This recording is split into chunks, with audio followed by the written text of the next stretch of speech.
আসসালামু আলাইকুম। আমাদের এসএসসির একটা গুরুত্বপূর্ণ চ্যাপ্টার বা টপিক যেটাকে আমরা চিন্তা করি সেটা হচ্ছে উপন্যাস।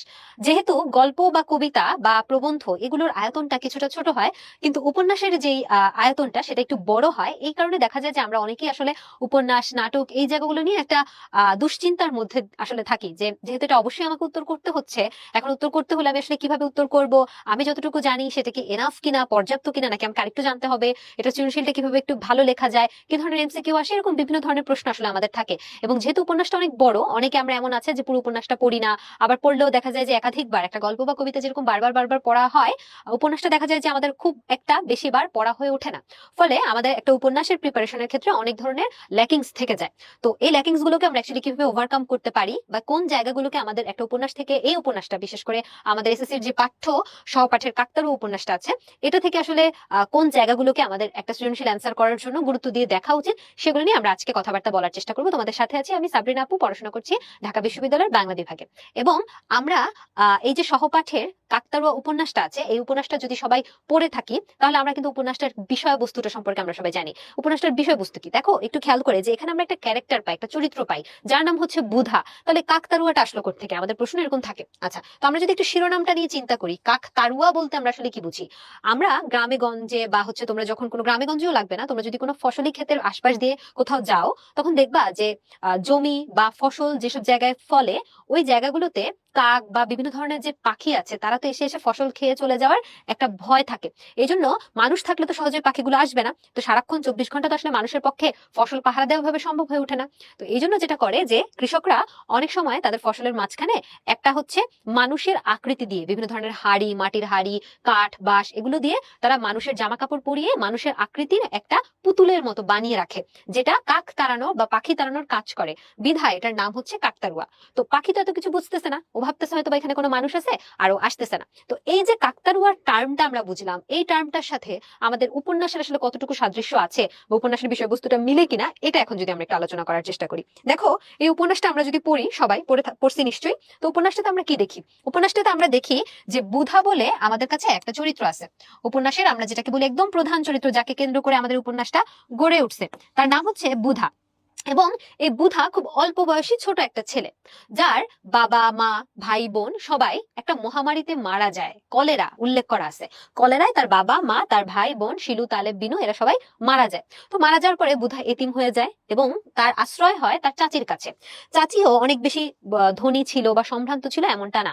তো চাচিও বেশ টানাপোড়েনের সংসার। একটা সময় দেখা যায় যে চাচি বিভিন্ন ভাবে তাকে হচ্ছে বিভিন্ন ধরনের কথা শোনায়, বা তাকে নিজে কিছু একটা করে খেতে বলে, মুক্তি চায় তার কাছ থেকে, এরকম কিছু প্রসঙ্গ আমরা দেখতে পাই। এবং প্রসঙ্গক্রমে আমরা যদি বুধার চরিত্রটার একটু ক্যারেক্টারিস্টিক্স বা বৈশিষ্ট্যটা খেয়াল করি, আমরা দেখতে পাবো যে বুধার মধ্যে কিছু বৈশিষ্ট্য ছিল। যেমন বুধা সহজে ভয় পেত না, কারণ ছোটবেলায় ওকে কেউ জুজুর ভয় দেখায় নাই। বুধা ছন্ন ছাড়া, বুধা কি করে না করে তার কোনো হুঁশ জ্ঞান নাই। বুধা স্কুলে যেত না, এবং বুধার পরিবার পরিজন কেউ নাই, ফলে বুধার অনেক বাধা ধরা কোনো জীবনও নাই। বুধা স্বাধীন, যখন যেখানে খুশি সেখানে যেত, যখন যেখানে খুশি সেখানে থাকতো, যখন যেটা পেত সেটাই খেত, এবং গ্রামের সকলের সাথে তার একটা সম্পর্ক, বলা যায় সুসম্পর্ক বজায় ছিল, কারণ ও অনেক সময় অনেক প্রয়োজনে অনেকের সহযোগিতা করতো। ঠিক আছে, তো এই কারণে আমরা দেখি যে বুধের সাথে সবার একটা আত্মিক সম্পর্ক গড়ে উঠলো। তো ঘটনাক্রমে আমাদের 1971 সালে যে মুক্তিযুদ্ধ, সেই মুক্তিযুদ্ধটা শুরু হয়। মুক্তিযুদ্ধ তো শুধু শহর কেন্দ্রিক ছিল না, গ্রাম বাংলা সকল জায়গায় কিন্তু এই মুক্তিযুদ্ধটা ছড়িয়ে পড়ে। তো বুধাদের যে গ্রাম, সেই গ্রামে হুট করে মিলিটারি আসে। মিলিটারি আক্রমণ জিপে করে আসে, এসে অতর্কিত আক্রমণ করে এবং ঘর বাড়ি বাজারঘাট পুড়িয়ে দেয়, অনেক মানুষ মারা যায়। ওই প্রথম বুধার আমরা দেখি মিলিটারির সাথে পরিচয়। তো একটা সময় আস্তে আস্তে বুধা ছোট হলেও বুধা বুঝতে পারে যে এই বিদেশি লোকগুলো অর্থাৎ মিলিটারিরা ওদের আপন কেউ না, মিলিটারি ওদের ক্ষতি চায়। এবং ধীরে ধীরে আমরা দেখি ঘটনাক্রমে বুধা আমাদের বিভিন্ন ভাবে আলী মিঠু থেকে শুরু করে আমাদের শাহাবুদ্দিন বলে একটা মুক্তিযোদ্ধাকে আমরা দেখতে পাচ্ছি, তাদের সাথে সম্মিলিতভাবে যুক্ত হয়ে বুধার মতো ছোট্ট একটা শিশু, সেও কিন্তু ছেলে, সেও কিন্তু মুক্তিযুদ্ধে জড়িয়ে পড়ে এবং অনেক গুরুত্বপূর্ণ কিছু কাজ সে আসলে করে। সর্বোচ্চ গুরুত্বপূর্ণ বা সর্বোচ্চ সাহসিকতার একটা কাজ আমরা দেখতে পাই, যে বুধা কুলির ছদ্মবেশে গিয়ে বা মাটি কাটার লোকের ছদ্মবেশে গিয়ে, কুলি না মাটি কাটার লোক আমরা ছদ্মবেশ বলবো, এই ছদ্মবেশে গিয়ে সে যেটা করে যে মাটির নিচে বাংকার যে তৈরি করছিল মিলিটারিরা, সেই বাংকারে গিয়ে সে হচ্ছে মাইন পুঁতে রেখে আসে। যে মাইনে পা পড়ে মিলিটারিদের যে ক্যাম্পটা ছিল সেই ক্যাম্পটা উড়ে যায় বা বিস্ফোরিত হয়ে যায়। এটা ছিল বুধার চরিত্রের সর্বোচ্চ সাহসিকতার কর্মকাণ্ড। এর বাইরেও সে রাজাকার কমান্ডার কুদ্দুস বা হচ্ছে শান্তি কমিটির চেয়ারম্যান আহাদ মুন্সি এদের বাড়িতে আগুন দেয়, অর্থাৎ মুক্তিযোদ্ধাদেরকে সর্বাত্মকভাবে সে সহযোগিতা করে এবং সে একটা দেশপ্রেমিক চরিত্র, সাহসী চরিত্র হিসেবে আমাদের সামনে উপস্থাপিত হয়েছে। এই হচ্ছে আমাদের পুরো উপন্যাসটার আমরা যদি সারমর্ম বা মূল কথা বলতে চাই সেটা। এবং এখানে উপন্যাসটার নাম কাকতাড়ুয়া দেওয়ার কারণ কি, আমরা এভাবে একটু যদি চিন্তা করি, কাকতাড়ুয়া যেরকম ক্ষতিকর যে পাখিগুলো আছে যারা ফসল খেয়ে ফেলছে তাদেরকে তাড়ায়, ঠিক একই রকম ভাবে আমরা কিন্তু এভাবে চিন্তা করতে পারি যে আমাদের এই কেন্দ্রীয় চরিত্র বুধা, সেও কিন্তু তার নিজের গ্রাম থেকে মিলিটারিদেরকে তাড়ানোর যে প্রচেষ্টা, সে প্রচেষ্টাটা করছে। তাহলে তাদের দুজনের মধ্যে কিন্তু একটা বেশ বড় সমার্থক দিক বা সাদৃশ্যের জায়গা আমরা দেখতে পাই। এবং বুধা কিন্তু প্রায়ই এরকম কাকতাড়ুয়া সেজে দাঁড়িয়ে থাকতো। বুধা নড়তো না চড়তো না, অনেকক্ষণ সময় ধরে কাকতাড়ুয়া সেজে সে দাঁড়িয়ে থাকতো। অর্থাৎ কাকতাড়ুয়া যেরকম দাঁড়িয়ে থাকে চুপচাপ নড়াচড়া করে না, বুধার এরকম মন চাইলে বুধা হাত পা চতুর্দিকে ছড়িয়ে দিয়ে কাকতাড়ুয়া সেজে দাঁড়িয়ে থাকতো। তো ওই সকল সাদৃশ্যের জায়গা থেকে আমাদের উপন্যাসের যে নামকরণের সার্থকতা সেটা আমরা দেখতে পাই। তো উপন্যাসের মূল বিষয়টা আমরা পড়লাম, এখন আমরা যে জিনিসটা খেয়াল করবো সেটা হচ্ছে এই উপন্যাসটা থেকে যে সৃজনশীলগুলো এসেছে সেই সৃজনশীলগুলো আমরা আসলে একটু বিশ্লেষণ করার চেষ্টা করবো, যাতে আমাদের এসএসসি পরীক্ষায় আমরা যখন পরবর্তীতে এই সৃজনশীলটা থেকে আমাদেরকে কোনো প্রশ্ন উত্তর করতে হবে, আমরা কি কি বিষয় মাথায় রাখবো, কিভাবে আসলে একটা ভালো উত্তর আমরা দিতে পারি এবং কিভাবে আসলে একটা ভালো নম্বর ক্যারি করতে পারি উপন্যাসটা থেকে, সেটা আমাদের পুরো ক্লাস জুড়ে চেষ্টা থাকবে। তাহলে আমরা দেরি না করে আমাদের প্রথম যেই সৃজনশীলটা আছে, তোমরা যারা অলরেডি আমাদের ওয়ান শটের ভিডিওগুলো দেখেছো তারা জানবে যে আমরা হচ্ছে প্রথমে আমাদের একটা সৃজনশীলের প্রয়োগ উচ্চতর দক্ষতা আলোচনা করি, তারপরে ধারাবাহিকভাবে আমরা জ্ঞানমূলক অনুধাবনমূলক প্রশ্ন উত্তরগুলো আলোচনা করি এবং সবশেষে আমরা হচ্ছে বিগত বছরের গুরুত্বপূর্ণ যে এমসিকিউ গুলো আছে সেই এমসিকিউ গুলো আলোচনা করার চেষ্টা করি। তাহলে প্রথমে আমরা যদি একটু খেয়াল করি, আমাদের একদম প্রথম যে সৃজনশীলটা সেটা হচ্ছে সিলেট বোর্ড 24-এ আসা। তো এখানে বলা হচ্ছে একটা কবিতা দিয়ে দেওয়া হয়েছে আমাদেরকে, দেখো, তুমি রক্ত আগুন বুলেট বোমা আর্তনাদ পেরিয়ে পাওয়া স্বাধীনতা। তার মানে স্বাধীনতাটাকে পাইছে কিভাবে, বলা হচ্ছে স্বাধীনতাকে পেয়েছে রক্ত আগুন, মানে স্বাধীনতাকে পাওয়ার জন্য অনেক মানুষ রক্ত দিয়েছে, অনেক আগুন মানে অনেক মিলিটারিরা স্বাভাবিকভাবে আগুনে অনেক কিছু পুড়ায় টুড়ায় দিছে, বুলেট বোমা এগুলোরও ব্যবহার হয়েছে যুদ্ধে, আর্তনাদ তার মানে যে মানুষগুলোর গায়ে বোমা মারা হচ্ছে, বুলেট মারা হচ্ছে, তাদের যাদের সন্তান হারাচ্ছে, যাদের পরিবার হারাচ্ছে, তাদের প্রত্যেকেরই তো একটা আর্তচিৎকার আমরা যুদ্ধে পাই। এই সকল কিছুর বিনিময়ে আমরা পেয়েছি হচ্ছে স্বাধীনতাকে। তুমি আমার লক্ষ্য ভাইয়ের রক্তের লাল বৃত্ত, সবুজ শাড়ির ঠিক মাঝখানে রক্তের পূর্ণ চাঁদ, মানে এখানে বোঝানো হচ্ছে আমাদের যে পতাকাটা আছে বা স্বাধীন বাংলাদেশের পতাকা, সবুজের বুকে লাল, সবুজের মধ্যে লাল বৃত্ত, তো এই পতাকাটা আমরা পেয়েছি কি স্বাধীনতার মধ্য দিয়ে, মুক্তিযুদ্ধের মধ্য দিয়ে, সেটাকে কম্পেয়ার করা হচ্ছে বা তুলনা করা হচ্ছে যে সবুজ শাড়ির ঠিক মাঝখানে রক্তের পূর্ণ চাঁদ অর্থাৎ লাল বৃত্ত। তুমি আমার গর্জে ওঠা সোনালী সকাল, তার মানে এখানে স্বাধীনতাটা পাওয়ার জন্য মানুষের যে আত্মত্যাগ, মানুষের যেই হচ্ছে যেই বিসর্জন, আত্মবিসর্জন, এই দিকগুলোকে এবং সাধারণ মানুষের কথা এখানে তুলে ধরার চেষ্টা করছে। তো বলা হচ্ছে উদ্দীপকের প্রথম অংশে কাকতাড়ুয়া উপন্যাসের যে দিকটি প্রতিফলিত হচ্ছে সেটা ব্যাখ্যা করো। তাহলে একটা দিক আমাদের কাছে খুব স্পষ্ট, সেটা হচ্ছে যে এখানে আত্মত্যাগ, কার আত্মত্যাগ, সাধারণ মানুষের আত্মত্যাগের কথাটা বলা হয়েছে। আরেকটা দিক আমাদের কাছে ওইভাবে স্পষ্ট নাও মনে হতে পারে, কিন্তু আমাদেরকে একটু উদ্দীপকটা ভালো করে খেয়াল করতে হবে। দেখো বলা হচ্ছে তুমি রক্ত আগুন বুলেট বোমা, তার মানে বুলেট বোমা আর্তনাদ এগুলো মানুষের আত্মত্যাগের মাধ্যমে আসছে, এটা যেমন সত্য ঠিক তেমনি এই বুলেট বোমা এগুলো মারছে কারা, পাক বাহিনী। তার মানে এখানে যে দিকটি প্রতিফলিত হয়েছে সেখানে আমরা পাক বাহিনীর অত্যাচারের কথাটাও বলবো। আমরা বলবো যে পাক বাহিনীর অত্যাচার এবং সাধারণ মানুষের আত্মত্যাগ, পাক বাহিনীর অত্যাচার ও সাধারণ মানুষের আত্মত্যাগ, এই দুটো দিকে কিন্তু আমরা আসলে এখানে দেখতে পাচ্ছি। তাহলে আমরা দুটো নিয়ে একটু কথাবার্তা বলার চেষ্টা করব যে আমাদের কাকতাড়ুয়া উপন্যাসে আমরা কি দেখি, পাক বাহিনীর অত্যাচারের পরিচয় আমরা পাই। আমরা দেখি যে মিলিটারিরা জিপে করে হচ্ছে আসলো, আসার পরে ওরা হচ্ছে বাজারে আগুন লাগাই দিল, তারপর হচ্ছে রাজাকারদেরকে সহযোগিতা নিয়ে তারা বিভিন্ন মুক্তিযোদ্ধাদেরকে ধরে ধরে নিয়ে যাচ্ছে, আহত করতেছে, নিহত করতেছে, তারপর হচ্ছে মিলিটারি ক্যাম্পে নিয়ে গিয়ে খুন করে ফেলতেছে। প্রত্যেকটাই কিন্তু অত্যাচারের দৃশ্য আমাদেরকে দেয় এবং মানুষের আত্মত্যাগ যেটা সেখানেও আমরা পাই। আমরা হচ্ছে বুধাকে দেখি যে বুধাও কিন্তু নিজের জীবনটা বাজি রেখে যুদ্ধ করছে, এরকম আরো অনেককে আমরা দেখতে পাই যে যুদ্ধের সময় তাকে মারা যেতে হয়, তারা যান হাতে নিয়ে তারা এক জায়গা থেকে আরেক জায়গায় পালিয়ে যাচ্ছে। ফলে এই সকল কিছুই কিন্তু আসলে আমাদেরকে এই আত্মত্যাগ এবং হচ্ছে আমাদের যে পাক বাহিনীর যে অত্যাচার, এই দুটো দিকেই কিন্তু আমাদেরকে স্পষ্ট করে দেখায় যে পাখির মতো, ওরা এখানে এরকম বলা ছিল যে পাখির মতো করে পাকিস্তানিরা হচ্ছে মানুষ মারতেছে। তো এটা অবশ্যই পাক বাহিনীর অত্যাচারের একটা আমাদের চিত্র। আচ্ছা, এরপরে যদি আমরা একটু খেয়াল করি, উদ্দীপকের শেষ দুই চরণের চেতনা বাস্তবায়নে কাকতাড়ুয়া উপন্যাসে বুধার অবদান বিশ্লেষণ করো। তাহলে শেষ দুই চরণের চেতনা কি আমরা একটু দেখি তো। সবুজ শাড়ির ঠিক মাঝখানে রক্তের পূর্ণ চাঁদ, তার মানে স্বাধীনতা পাইছে, কি পাইছে, স্বাধীনতা অর্জন করছে, মানে কি একটা পতাকা পাইছে। আচ্ছা, তুমি আমার গর্জে ওঠা সোনালী সকাল, তার মানে এখানে শেষ দুই চরণে আমরা যে চেতনাটা পাচ্ছি, শেষ চেতনাটা হচ্ছে স্বাধীনতা অর্জনের চেতনা। তার মানে শেষ দুই চরণে আমরা কি দেখি, শেষ দুই চরণে আমরা দেখতেছি যে ওরা কি হয়েছে, স্বাধীন হয়েছে, স্বাধীনতা পাইছে বিধায় একটা স্বাধীন বাংলাদেশের পতাকা পাইছে। তাহলে স্বাধীনতা অর্জন করার জন্য বুধার অবদান, তাহলে এই উপন্যাসে তো আসলে বুধার অবদানের কথা বলে শেষ করা সম্ভব না। আমরা মানে এক্সাম্পল একটার পর একটা আমরা কি করব, এখানে এই উপন্যাসটার মধ্যে আমরা মুক্তিযোদ্ধা হিসেবে শাহাবুদ্দিন বা অন্যদেরকে যেরকম পাই, ঠিক এমনই বুধাকে আমরা কিন্তু খুব সুস্পষ্ট ভাবে আসলে অবদান রাখতে দেখি। তো আমরা এখানে আমরা জানি যে ঘগুলো সাধারণত আমরা 2টা পৃষ্ঠার বা 2 পৃষ্ঠার মধ্যে শেষ করি, 4টার মতো প্যারা আমরা দেওয়ার চেষ্টা করি। তো এখানে আমরা যেটা করব যে এক এক করে বুধার যে অবদানগুলো আছে, আমরা দেখি যে বুধার মা বাবা নাই, বুধা এতিম একটা ছেলে, কিন্তু তা সত্ত্বেও আমরা দেখি যে যখন গ্রামে পাকিস্তানি মিলিটারিদের আগমন ঘটে, তখন বুধা বুঝতে পারে যে এই মানুষগুলো আসলে আমাদের মানুষ না, এদের কর্মকাণ্ড অনেক হীন, এবং দেখা যায় যে মুক্তিযোদ্ধা আলী, মুক্তিযোদ্ধা মিঠু, শাহাবুদ্দিন এদের সাথে একত্রিত হয়ে এদের পরামর্শ অনুযায়ী বুধা কখনো চেয়ারম্যান আহাদ মুন্সি, যে কিনা হচ্ছে শান্তি কমিটির চেয়ারম্যান, তার বাড়ি পুড়িয়ে দিচ্ছে, রাজাকার কমান্ডারের বাড়ি পুড়িয়ে দিচ্ছে, তারপর হচ্ছে ক্যাম্পে গিয়ে রেকি করতেছে। আমরা দেখি যে পেয়ারা দেওয়ার ভান করে ক্যাম্পে দেখে আসে, যে পর্যবেক্ষণ করে আসে কোথায় কি আছে না আছে, এগুলো খোঁজ খবর দিচ্ছে। তারপরে আবার হচ্ছে সর্বোচ্চ যে সাহসিকতার পরিচয়টা দেখায়, যে ওদের বাংকারের মধ্যে মাইন পুঁতে আসা। তো এই প্রত্যেকটা কিছুই কিন্তু আসলে বুধার অবদানকে নির্দেশ করে, ঠিক আছে? তো বুধার অবদানের ক্ষেত্রে আমরা এই কথাগুলো বলতে পারি যে বুধা এইভাবে হচ্ছে কি করে মুক্তিযোদ্ধাদের কিশোর হয়েও সে মুক্তিযুদ্ধে বীরত্বের পরিচয় দিয়েছে, এবং তার এই বীরত্বের কারণেই কিন্তু আসলে আমরা স্বাধীনতাটাকে অর্জন করতে পেরেছি। উদ্দীপকেও স্বাধীনতা অর্জনের কথা বলা হয়েছে। তাহলে আমরা মানে সিরিয়ালি আমরা কি করব, এই এক্সাম্পল গুলো, যেমন আহাদ মুন্সির বাড়ি পুরানো, রাজাকার কমান্ডারের বাড়ি পুরানো, রেকি করা, ক্যাম্পে গিয়ে রেকি করা, তারপর হচ্ছে এই মানুষগুলোর প্রতি ঘৃণা পোষণ করা, তাদের বাংকারে মাইন পুঁতে আসা, প্রত্যেকটা এক্সাম্পল দিয়ে আমরা কিন্তু বুধার অবদানটাকে উল্লেখ করতে পারবো। ওকে, তারপরের প্রশ্নটাতে চলে যায়। বরিশাল বোর্ড 24-এ 16 ডিসেম্বর সকালে অপরাজয় 71-এ ফুল দিতে যায়। এখানে হাজার হাজার মানুষকে সে ফুল দিয়ে শ্রদ্ধা নিবেদন করতে দেখে।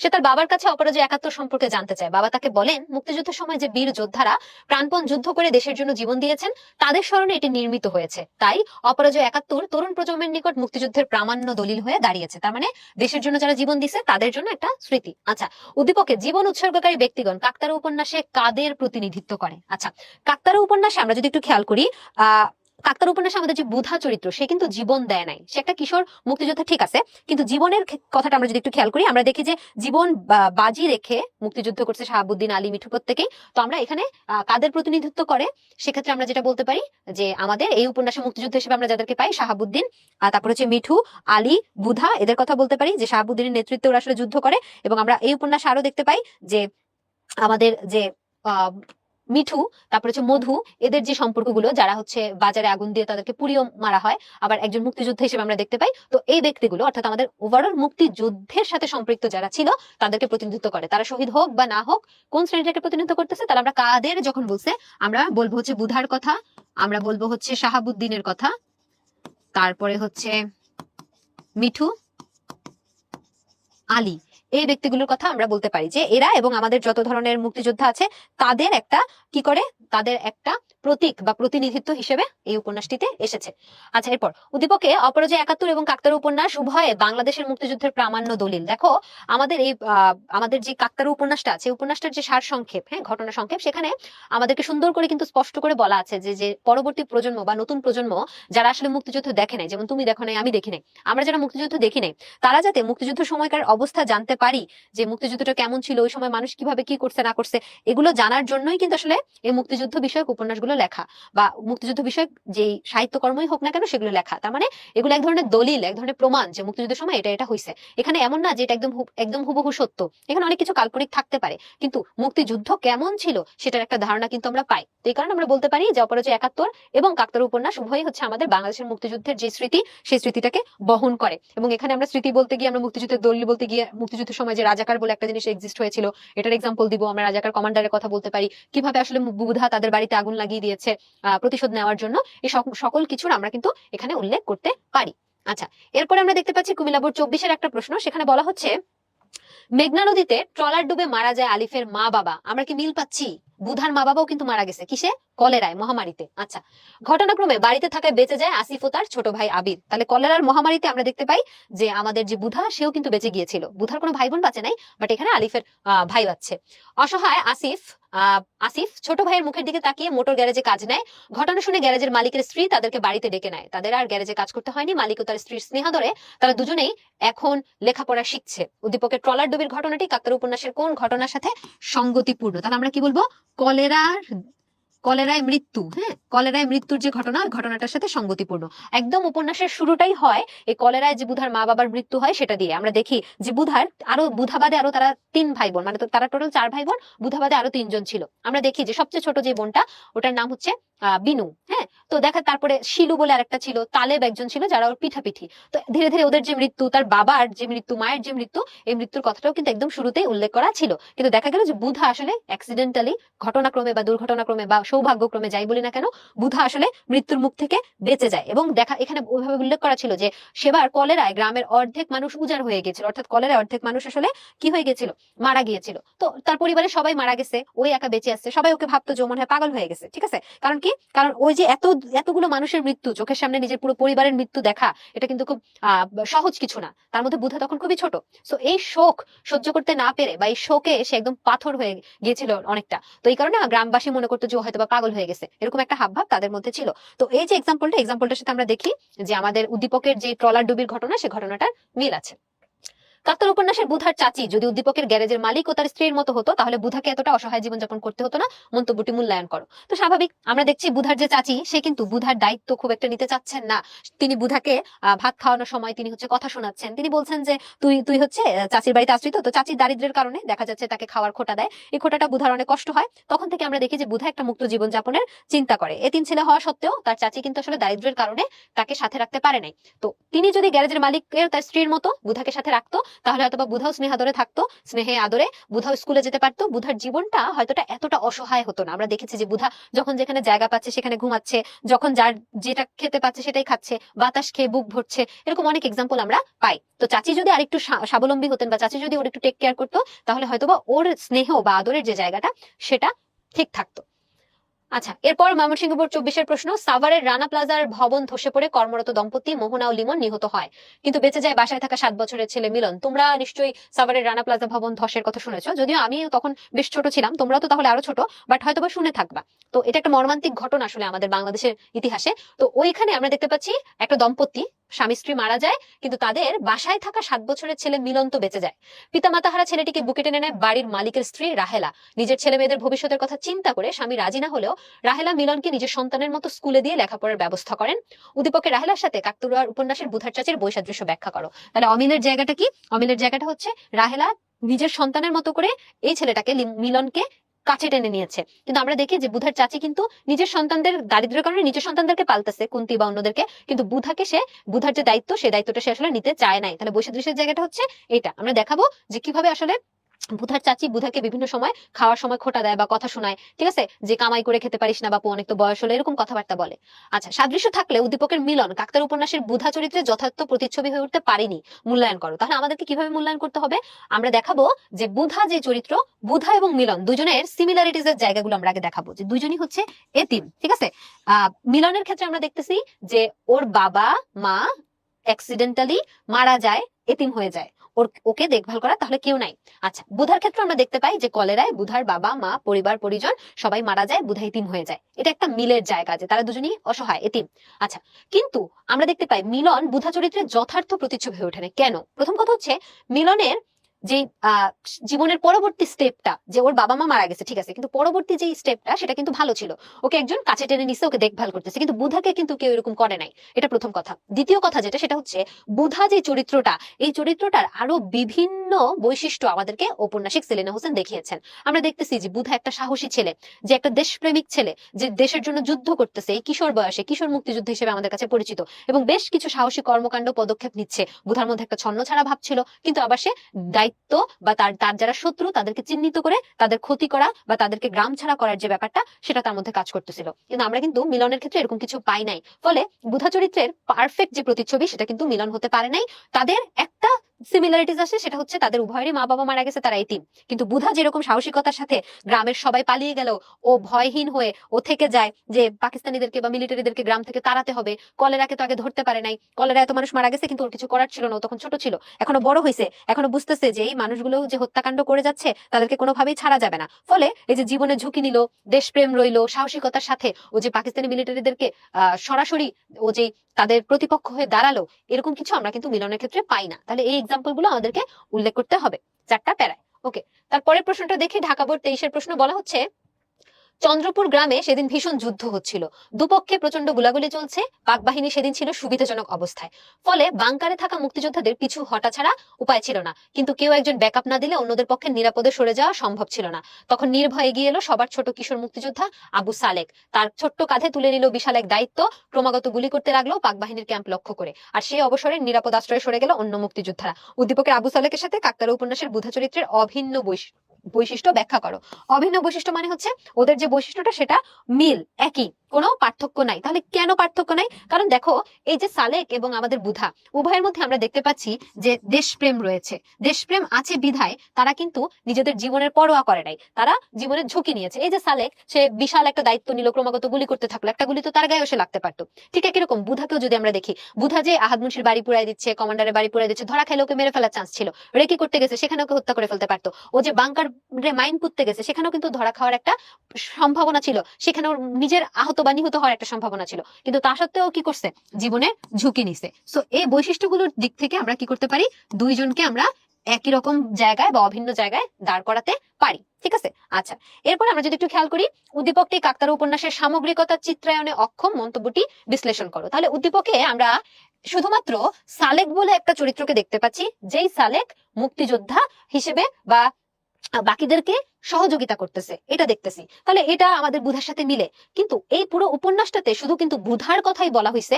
অবশ্যই বুধা আমাদের প্রধান একটা চরিত্র, বুধার কথা সবচেয়ে বেশি বলা হয়েছে, কিন্তু এই উপন্যাসটার মধ্যে আমরা কিন্তু একটা গ্রামের যে মুক্তিযুদ্ধের ঘটনা, সে ঘটনার পাশাপাশি আমরা দেখি যে বুধার একা একা জীবন ধারণ, বুধার একটা মুক্তিযুদ্ধ হয়ে ওঠার গল্প, এরকম বিভিন্ন দিক কিন্তু আমরা দেখতে পাই। শুধু কিন্তু আমরা বুধার সম্পর্কেই দেখতে পাই না, বরং মুক্তিযুদ্ধের চিত্র, মুক্তিযুদ্ধের সময় পাক হানাদার বাহিনীরা গ্রামে গ্রামে গিয়ে কি করছে, মানুষ কি পরিমাণে ভীত হয়েছে, এখানে কিন্তু অন্য কোনো গ্রামবাসীর কথা বলা নাই, শুধু মুক্তিযোদ্ধাদের কথা। কিন্তু কাকতারা উপন্যাসে কিন্তু আমরা দেখছি হরি কাকু, যার সাথে মুধার জাম গাছের নিচে দেখা হয়েছে, তারা প্রাণ ভয়ে পালায় যাচ্ছে, রানী প্রাণ ভয়ে পালায় যাচ্ছে, মানুষের বাজারে আগুন দিচ্ছে।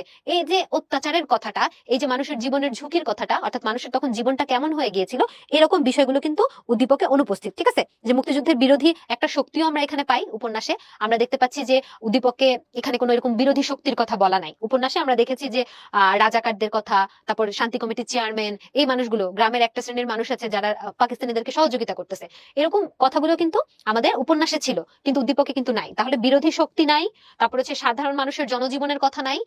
এগুলো না থাকার কারণে আমরা বলতে পারি যে উপন্যাসের যে সামগ্রিকতা, সেই সামগ্রিকতাটা এখানে চিত্রায়িত হয়নি বা হতে পারেনি।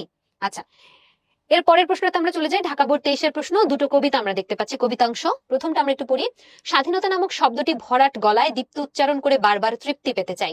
স্বাধীনতা শব্দ এত প্রিয় যে আমার কখনো জানিনি আগে। তার মানে স্বাধীনতা শব্দটা যে এত প্রিয় আমার, এটা আমি আগে কখনো জানি নাই। তার মানে স্বাধীনতা প্রাপ্তির যে ইচ্ছা সেটা।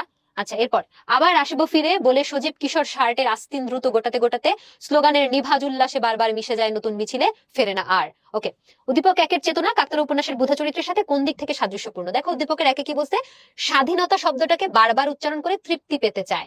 স্বাধীনতা শব্দটা ওর অনেক প্রিয়, এটাও আগে জানতো না। তার মানে স্বাধীনতার যে আকাঙ্ক্ষা, ঠিক আছে, এই আকাঙ্ক্ষার জায়গাটা আমরা এখানে একটা মিল দেখতে পাচ্ছি, যে দুটো জায়গায় স্বাধীনতার জন্য প্রতীক্ষা বা স্বাধীনতার জন্য আকাঙ্ক্ষার যে জায়গাটা, স্বাধীনতা প্রাপ্তির যে আকাঙ্ক্ষা, সেই আকাঙ্ক্ষার জায়গাটা এখানে ফুটে উঠেছে। তাহলে আমরা বলবো উদ্দীপক একের চেতনা কাকতারা উপন্যাসের বুধা চরিত্রের কোন দিক থেকে মিলে? স্বাধীনতা প্রাপ্তির যে আকাঙ্ক্ষা, স্বাধীনতাকে আপন করে নেওয়ার যে আকাঙ্ক্ষা, সেই আকাঙ্ক্ষার দিকে আমরা মিল দেখতে পাই। ওকে, এরপর উদ্দীপক 2-এর কিশোরের বৈশিষ্ট্যই কাকতারা উপন্যাসের শাহাবুদ্দিনের মনে বুধার ছবি আঁকবার প্রেরণা জুগিয়েছিল। আচ্ছা, উদ্দীপক 2-এর কিশোরের বৈশিষ্ট্যটা কি? আমরা আবার একটু পড়ি। আবার আসবো ফিরে বলে সজীব কিশোর শার্টের আস্তিন দ্রুত গোটাতে গোটাতে স্লোগান দিতে থাকে, বারবার মিশে যায় নতুন মিছিলে, ফেরে না আর। তার মানে এই যে কিশোরের কথা বলা হচ্ছে, সেই কিশোর স্লোগান দিচ্ছে, মিছিল করছে, আর ফিরছে না। তার মানে এই কিশোরের মধ্যে একটা প্রতিবাদী চেতনা আমরা দেখতে পাচ্ছি, একটা দেশপ্রেমিক সত্তা আমরা দেখতে পাচ্ছি। একই রকম ভাবে আমরা দেখছি বুধা একদম শেষে, উপন্যাসের শেষে, যখন ও বাংকারে মাইন পুঁতে আসলো, যখন শাহাবুদ্দিন নৌকা নিয়ে ওকে নিয়ে যাচ্ছে নিরাপদ আশ্রয়ে, ক্যাম্পের উল্টা দিকে নিয়ে যাচ্ছে, তখন আমরা বুধার চরিত্রের মধ্যেও কিন্তু এই প্রতিবাদী চেতনা, এই সাহসী চেতনা, দেশপ্রেমিক চেতনা দেখতে পাই। যে চেতনা দেখে শাহাবুদ্দিনের মনে হয় যে দেশ স্বাধীন হলে আমাকে এই ছেলেটার একটা ছবি আঁকতে হবে, অর্থাৎ তার প্রতি একটা মায়া এবং ভালোবাসার কাজ আসলে কাজ করছে, এবং শাহাবুদ্দিনকে বুধার এই প্রতিবাদী চেতনা এবং বুধার এই যে সাহসিকতা, এই দিকগুলো তাকে কি করে আকৃষ্ট করে। তাহলে বুধার যে সাহসিকতা, বুধার যে প্রতিবাদী চেতনা, সাহসিকতা, প্রতিবাদী চেতনা, তাহলে এই জিনিসগুলো আমাদের শাহাবুদ্দিনের মনে বুধার ছবি আঁকার জন্য প্রেরণা যোগায় বা তাকে আকৃষ্ট করে বা তাকে মুগ্ধ করে। আর উদ্দীপক একের চেতনাটাও আমরা একটু আগে দেখলাম যে স্বাধীনতার প্রাপ্তি বা স্বাধীনতা চাওয়ার যে ব্যাপারটা সেখানে আমরা মিল দেখতে পাই। ওকে, এরপরে সৃজনশীলটা আমরা একটু খেয়াল করি। চট্টগ্রাম বোর্ড 23-এর বলা হচ্ছে সবুজ মা বাবা ভাই বোন নিয়ে আনন্দের সাথে বেড়ে উঠছিল। 1971 সালে পাক বাহিনীর দোসর রমজান আলীর সহযোগিতায় মা বাবা আর ভাই বোনকে হানাদার বাহিনী মেরে ফেললেও কাকতালীয়ভাবে বেঁচে যায় সে। পাকিস্তানিদের প্রতি চরম ঘৃণা আর স্বজন হারানোর বেদনায় সবুজ চলে যায় যুদ্ধের ময়দানে। উদ্দীপকের রমজান আলীর সাথে কাকতার উপন্যাসের কোন চরিত্রের মিল পাওয়া যায়? রমজান আলী পাক বাহিনীর দোসর, তাহলে আমরা এখানে বলবো আহাদ মুন্সি। আহাদ মুন্সি যে চরিত্রটা, তার সাথে মিল পাওয়া যায়। আমরা আহাদ মুন্সির চরিত্রটা যদি একটু আইডেন্টিফাই করি, আমরা দেখি যে আহাদ মুন্সি কি করে, মিলিটারিদের যখন আগমন ঘটে গ্রামে, তখন আহাদ মুন্সি হচ্ছে একজন স্বার্থান্বেষী মানুষ, যিনি গ্রামে শান্তি কমিটি প্রতিষ্ঠা করেন। তাদের সহযোগিতায় মিলিটারিরা গ্রামে মানুষের ঘরবাড়ি পুড়িয়ে দেয়, আগুন লাগিয়ে দেয়, বা গ্রামের স্কুলে ক্যাম্প করে, তারপরে হচ্ছে বিভিন্ন মানুষের বিভিন্ন সম্পত্তিকে আত্মসাৎ করে। এগুলোতে পুরোপুরিভাবে সহযোগিতা করতে হচ্ছে আহাদ মুন্সি, শান্তি কমিটির চেয়ারম্যান। ফলে আমরা এখানে দেখতে পাচ্ছি যে আহাদ মুন্সি চরিত্রটার সাথে মিল খুঁজে পাওয়া যায়।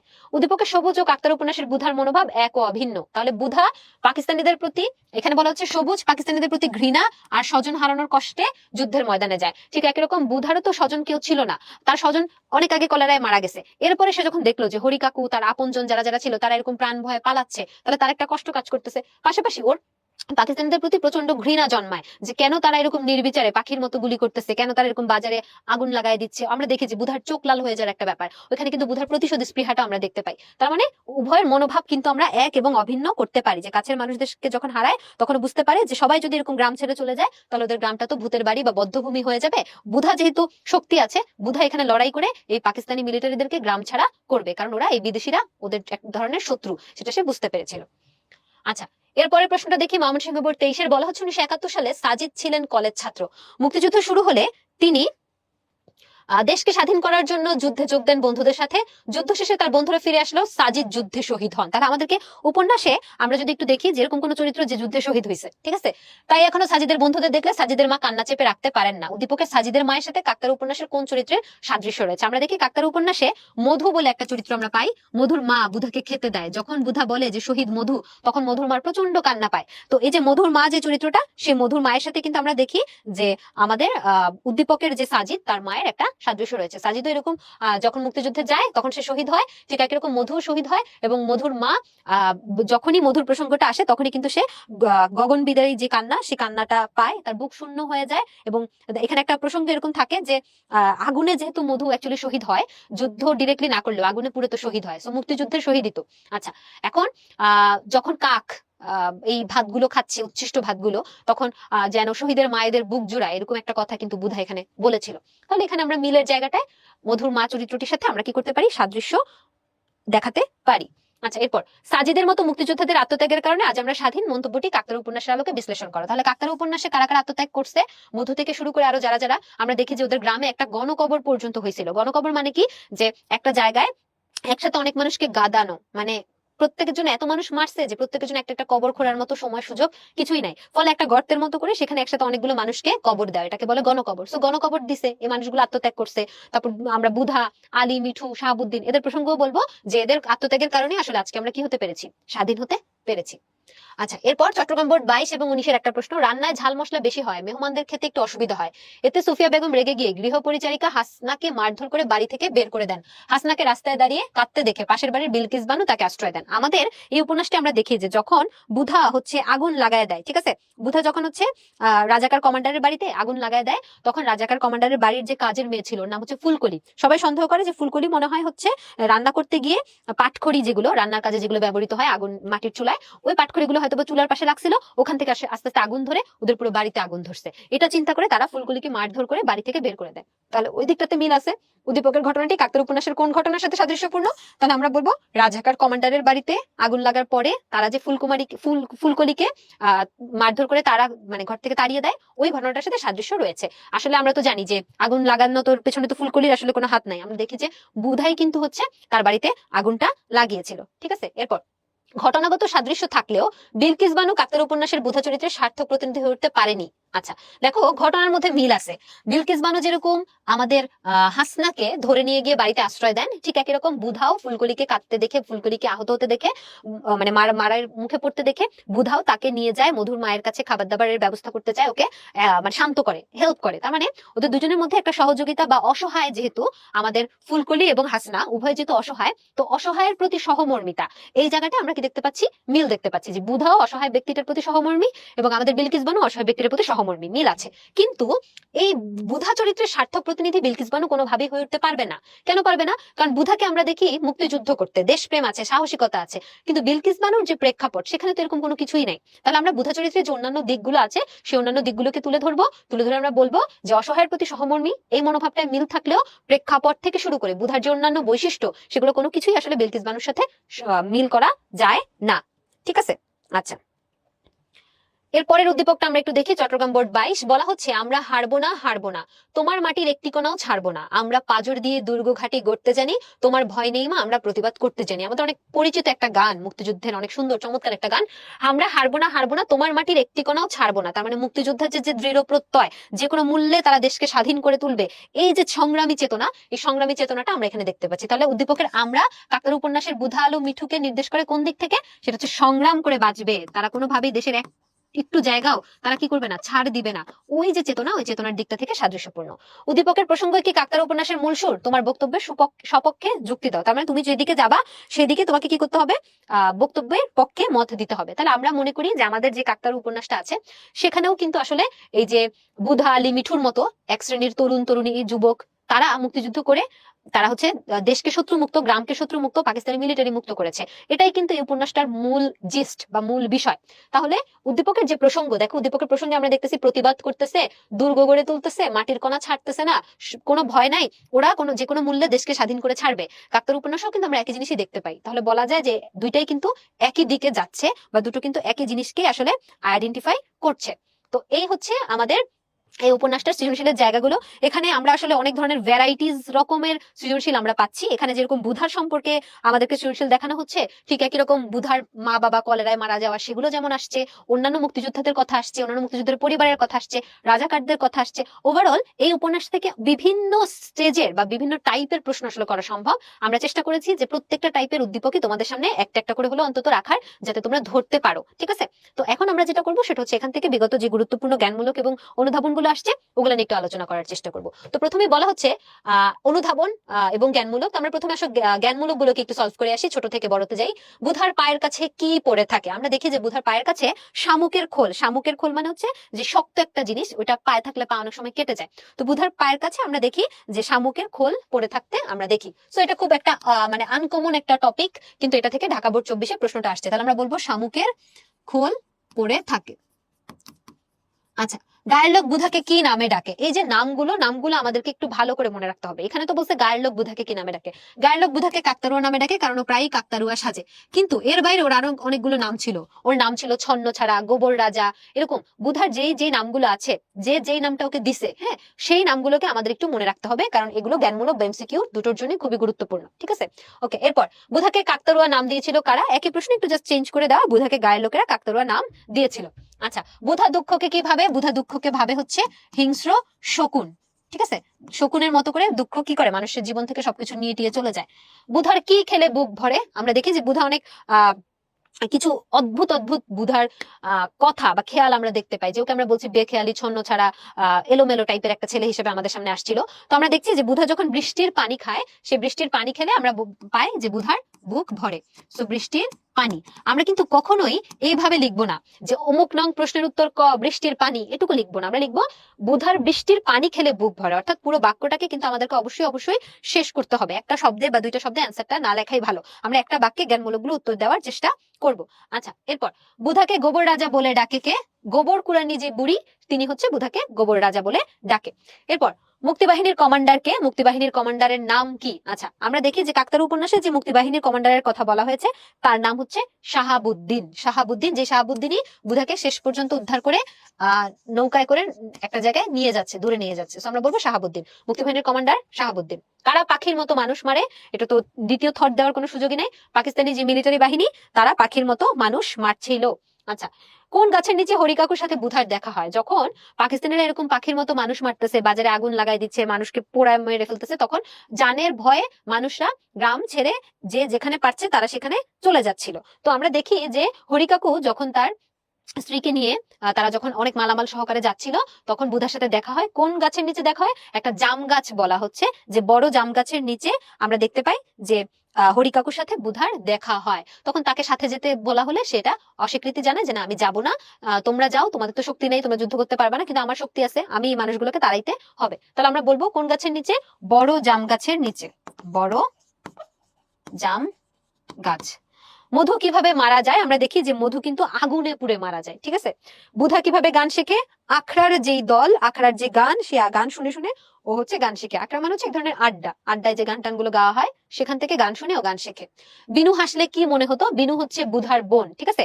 এখানে আমরা দেখি যে বিনুর হাসি, বিনুর চোখ, এগুলোকে অনেক সুন্দরভাবে আমাদের ঔপন্যাসিক প্রতিকায়িত করেছেন। ঔপন্যাসিক বলছেন যে বিনু যখন হাসতো তখন মনে হতো যে কোনো একটা বিলের জলে ঢেউ বয়ে গেছে। বিল মানে কি, তোমরা নিশ্চয়ই খাল বিল শুনছো, সুন্দর জিনিস, পানির উৎস। সো বিলের জলে ঢেউ বয়ে যাওয়া, এটা যেরকম একটা ঢেউ খেলানো সুন্দর বিষয়, ঠিক একই রকম যখন বিনু হাসতো তখন মনে হতো যে বিলের জলে ঢেউ খেলে গেছে। আচ্ছা, এরপরে যদি খেয়াল করি উপন্যাসের প্রধান উপাদান কি? উপন্যাসের অনেকগুলো উপাদান প্রয়োজন হয়, তবে প্রধান উপাদান হচ্ছে কাহিনী বা প্লট, বা যে গল্পটা কোন বিষয়ের উপর আসলে উপন্যাসটা লেখা হবে সেটা। সো এটা একটু আমরা মনে রাখবো। আমিও তোমার সঙ্গে যুদ্ধ করবো উক্তিটি কার? উক্তিটি হচ্ছে কুন্তির। আমরা দেখি কুন্তি তার ভাই, মানে চাচাতো ভাই বুধার প্রতি তার এই উক্তিটা ছিল। কাকতার উপন্যাসে কার চোখ অপূর্ব ছিল? যার হাসির কথা বলা হয়েছে তার চোখের কথাই বলা হয়েছে, সেটা হচ্ছে বিনুর। ঠিক আছে। কার চোখ অপূর্ব ছিল? বিনুর। হাশেম মিয়া বুধাকে কি নামে ডাকতো? আমরা একদম একটু আগেই বললাম যে আমরা আসলে কে কি নামে ডাকতো সেটা একটু আমাদের মনে রাখতে হবে। গোবর কোরআনী বুড়ি গোবর রাজা ডাকতো। আর হাশেম মিয়া যিনি, তিনি ডাকতেন হচ্ছে খোকন বাবু, খোকন বাবু।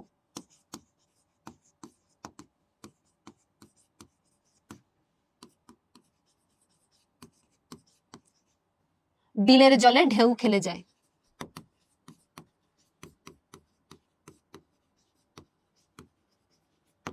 ওকে। কাকেরা ভাত খেলে কাদের বুক জোড়ায়? বলা ছিল যে কাকেরা যদি ভাত খায় তাহলে শহীদের মায়ের বুক জোড়ায়। মনে হয় যে শহীদদেরকে তিনি খাওয়াচ্ছেন, শহীদের মায়ের। ওকে। এরপর চাচির মুখে কোন শব্দটি শুনে বুধা হোঁচট খায়? বুধা ভাত খাওয়ার সময় তার চাচি যখন তাকে বলে যে মুক্তি দিতে পারার একটা প্রসঙ্গ, সো ওখানে আমরা কোন শব্দটা পাই? সেই শব্দটা হচ্ছে মুক্তি, মুক্তি। নোলক বুয়া বুধাকে কি নামে ডাকে? নোলক বুয়া আমরা জানি যে বুধাকে অনেক পছন্দ করতো, তিনি তাকে ছন্ন ছাড়া নামে আসলে ডাকতো। ছন্ন ছাড়া, এগুলোই হচ্ছে গ্রামে বুধার আপন লোক, কারণ তার বুধার তো কোনো পরিবার ছিল না। তাহলে কে কি নামে ডাকতো এটা আমাদেরকে মনে রাখতে হবে, যে আমরা খোকন বাবু পাইছি, ছন্ন ছাড়া পাইছি। আচ্ছা, উপন্যাস কোন কালের সৃষ্টি? এটা আমাদের উপন্যাসের শুরুর যে অংশটা থাকে পরিচিতি, সেখান থেকে নেওয়া। আমরা জানি উপন্যাস তুলনামূলক ভাবে অন্য কবিতা বা গল্প এগুলোর ক্ষেত্রে যদি, বা কাব্য নাটক এগুলোর ক্ষেত্রে যদি দেখি, উপন্যাস হচ্ছে কম্পারেটিভলি আধুনিক কালের সৃষ্টি। ঠিক আছে। এটার বয়স খুব বেশি বছর হয় নাই, আধুনিক কালের সৃষ্টি। মাটি কাটার দলে বুধাকে কে নিয়েছিল? আমরা দেখি বুধা যখন হচ্ছে মিলিটারিদের ক্যাম্প উড়ায় দেওয়ার জন্য বা বাংকার উড়ায় দেওয়ার জন্য শাহাবুদ্দিনের কাছ থেকে নির্দেশ পায়, তখন ও বুধা আমরা দেখি যে ফজু চাচা বলে একটা চরিত্র আছে, যার কাছে অনুরোধ করে সে হচ্ছে দলে মিশে যায়, মাটি কাটার দলে। তাহলে কে দলে নিয়েছিল? সেটা হচ্ছে ফজু চাচা। ফজু চাচার ওর প্রতি একটা মায়া কাজ করছিল। কার নির্দেশনা বুধা মিলিটারি ক্যাম্পে মাইন পুঁতে রেখেছিল? শাহাবুদ্দিন। বুধার মা বাবা কোন রোগে মারা যায়? কলেরা। উপন্যাসের উৎস কি? আচ্ছা, উপন্যাসের উৎস বলতে এখানে বোঝানো হচ্ছে যে উপন্যাসটা আসলে লেখা হয় কি নিয়ে? মানুষের যে জীবন, সে জীবনই আসলে উপন্যাসের উৎস। মানুষ জীবনে যা দেখে, যে অভিজ্ঞতা করে, সেগুলো ঘিরেই আসলে মানুষ একটা উপন্যাস লিখে রাখে। আচ্ছা, এরপর শাহাবুদ্দিনের নৌকা কোন দিকে যায়? আমরা দেখি ক্যাম্পের উল্টা দিকে। ক্যাম্প থেকে যেহেতু বুধা বের হয়েছে, ক্যাম্পের উল্টা দিকে যাচ্ছে। বুধাকে স্বাধীন মানুষ হওয়ার স্বপ্ন কে দিয়েছে? বুধার চাচি। ঠিক আছে। চাচি যখন বুধাকে মুক্তির কথা বলছে, তখনই আসলে বুধা স্বাধীন মানুষ হওয়ার স্বপ্ন দেখেছে। আচ্ছা, এরপর মেশিন গান বল আমার নাম মেশিন গান। বুধা কাকে কথা বলেছে? কুদ্দুসকে আমরা দেখি যে সে বলে যে মেশিন গান বলো, আমার নাম আমার নাম হচ্ছে মেশিন গান। আচ্ছা, এরপর মিলিটারি কিভাবে গায়ে প্রবেশ করে? আমরা দেখি জিপে করে মিলিটারি গুলি ছুটতে ছুটতে গায়ে প্রবেশ করে। এবং এর পরের প্রশ্নটা যদি আমরা একটু দেখি, বলা হচ্ছে কুদ্দুস বুধার কাছে মিঠুর খোঁজ জানতে চাইলে সে কি বলে?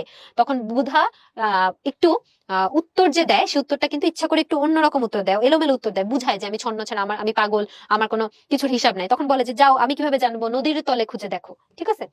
তো বুধা ঘুমের মধ্যে কিসের স্বপ্ন দেখে? বুধা ঘুমের মধ্যে স্বাধীনতার স্বপ্ন দেখে। স্বাধীনতার স্বপ্ন দেখে সে হচ্ছে ঘুম থেকে ওঠে। তিনুর বয়স কত? তিনু ওর বোন, তার বয়স আমরা দেখতে পাই 1.5 বছর হিসেবে বলা ছিল। ঠিক আছে। তিনুর বয়স 1.5 বছর। বুধার মতে তিনজন এক হলে কি হয়? তিনজন এক হওয়া মানে হচ্ছে ঐক্যবদ্ধ, ঐক্যবদ্ধ হলে শক্তি হয়, শক্তি হলে লড়াইয়ে শত্রুরা হারে। বুধা আলীর কাছ থেকে কেরোসিন এনেছিল কেন? কারণ বুধা আহাদ মুন্সির বাড়িতে আগুন জ্বালিয়ে দিতে চায়, এই জন্য সে হচ্ছে কেরোসিন নেয়। বুধা হাবিব ভাইয়ের কাছে কি জানতে চেয়েছিল? বুধা জানতে চেয়েছিল যে গণকবর কি, কারণ এর আগে কখনো গ্রামে গণকবর হয় নাই, বুধা এর আগে কখনো গণকবর দেখে নাই, এই জন্য সে জানতে চেয়েছিল যে গণকবর কি। আচ্ছা, এরপর বুধা বুকের ভিতর কি ধরে রেখেছে? মুক্তিযুদ্ধ। কে বুধাকে মানিক রতন বলে ডাকতো? হরি কাকু বুধাকে মানিক রতন বলে ডাকতো। আচ্ছা, এরপর আমরা যদি একটু খেয়াল করি, শান্তি কমিটির চেয়ারম্যান কে ছিল? আমরা অনেকবার পাইছি, আহাদ মুন্সি। এরপর হচ্ছে বাংলা সাহিত্যের প্রথম সার্থক উপন্যাসের নাম হচ্ছে দুর্গেশ নন্দিনী। হ্যাঁ, দুর্গেশ নন্দিনী উপন্যাসটাকে আমরা সার্থক বলি, আর এর আগে প্যারিচাঁদ মিত্রুর আলালের ঘরে দুলালের কথা পাই, কিন্তু ওটাকে আমরা সার্থক হিসেবে পরিচয় দিই না। দুর্গেশ নন্দিনী যেটা, সেটাকে আমরা হচ্ছে সার্থক হিসেবে সার্থক উপন্যাস, প্রথম সার্থক উপন্যাস হিসেবে পরিচয় দেই। তাহলে আমরা বলবো প্রথম সার্থক উপন্যাসের নাম হচ্ছে দুর্গেশ নন্দিনী। আবারও বলছি যে আমরা কিন্তু শুধু একটা শব্দে এই উত্তরগুলো লিখবো না, পুরো বাক্যটা দিব। হরি কাকু,